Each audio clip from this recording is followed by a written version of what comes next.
तक आपने पढ़ा कि जिस समय फ्रांस पूरी तरह से आंदोलित हो रहा था, उसी समय लुई 16 के द्वारा राज्य के खर्चों को पूरा करने के लिए फिर से कर लगा दिया गया। इस खबर से विशेष अधिकार वाली व्यवस्था के विरुद्ध जनता का गुस्सा भड़क उठा। तो चलिए अब देखते हैं कि किस तरह से फ्रांस में क्रांति की शुरुआत हुई।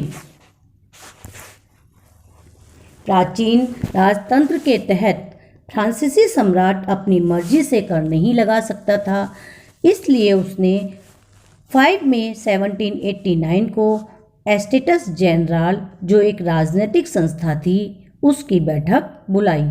इस बैठक में पहले और दूसरे एस्टेट के प्रतिनिधि आमने सामने की कतारों में बिठाए गए।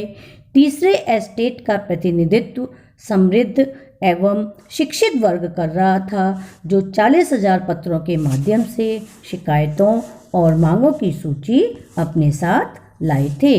एस्टेट्स जनरल के नियमों के अनुसार प्रत्येक वर्ग को एक मत देने का अधिकार था, लेकिन तीसरे वर्ग के प्रतिनिधियों ने मांग रखी कि लोकतांत्रिक सिद्धांत के आधार पर, जिसे रूसो ने अपनी पुस्तक दी सोशल कॉन्ट्रैक्ट में प्रस्तुत किया है, पूरी सभा के द्वारा मतदान कराया जाना चाहिए, जिसमें प्रत्येक सदस्य को एक मत देने का अधिकार होगा। लुई 16 ने इस प्रस्ताव को अस्वीकार कर दिया, तो तीसरे एस्टेट के प्रतिनिधि विरोध करते हुए सभा से बाहर चले गए।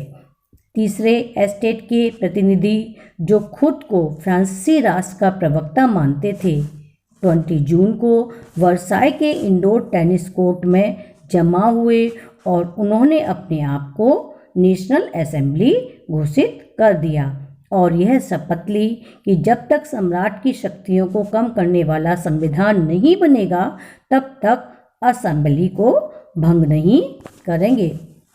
नेशनल असेंबली का नेतृत्व मिरावियो, जिसका जन्म कुलीन परिवार में हुआ था, लेकिन वह विशेष अधिकार वाली सामंती व्यवस्था के विरुद्ध था, और आवेशिये, जो पादरी था और उसने तीसरा एस्टेट क्या है नाम से एक प्रभावशाली प्रचार पुस्तिका पैम्फलेट लिखी थी, ने किया था।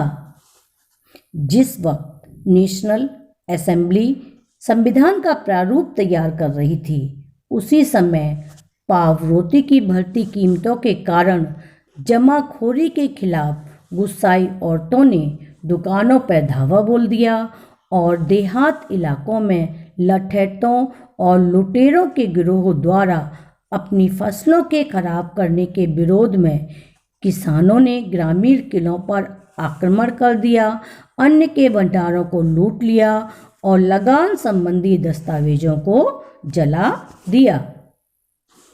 विद्रोही प्रजा की शक्तियों का अनुमान करके लुई 16 ने नेशनल असेंबली को मान्यता दी और सत्ता पर संविधान का नियंत्रण मान लिया।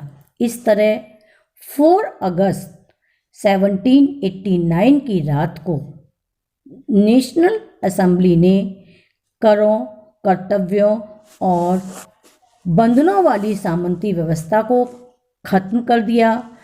पादरी वर्ग के विशेष अधिकारों और धार्मिक कर को समाप्त कर दिया और चर्च के अधिकार क्षेत्र में जो भूमि थी वह भी ले ली। इस तरह से 20 अरब लिवरे की संपत्ति जो है वो सरकार के हाथ में आ गई। अब फ्रांस एक संवैधानिक राजतंत्र बन गया। सन 1791 के संविधान के प्रारूप के द्वारा सम्राट की शक्तियों को सीमित करने का कानून बन गया। शक्तियां विधायिका, कार्यपालिका और न्यायपालिका के बीच में विभाजित कर दी गई। नेशनल असेंबली को कानून बनाने का अधिकार मिल गया। इस तरह फ्रांस में संवैधानिक राजतंत्र की नींव पड़ गई। नेशनल असेंबली अप्रत्यक्ष रूप से चुनी जाती थी। सबसे पहले 25 वर्ष से अधिक उम्र वाले जो कम से कम 3 दिन की मजदूरी के बराबर टैक्स देते थे वे सक्रिय नागरिक कहलाते थे। वह निर्वाचक समूह का चुनाव करते थे। निर्वाचक समूह द्वारा नेशनल असेंबली के सदस्यों को चुनते थे। शेष पुरुष और महिलाएं निष्क्रिय नागरिक के रूप में जाने जाते थे और उन्हें वोट डालने का अधिकार नहीं था। नेशनल असेंबली का नियंत्रण राजा, सम्राट और उनके मंत्रियों पर था।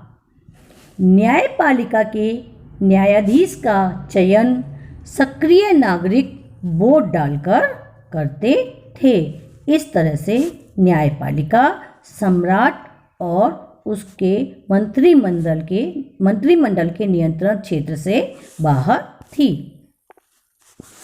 नेशनल असेंबली का संविधान पुरुष एवं नागरिक अधिकार घोषणा पत्र के साथ शुरू हुआ। जीवन का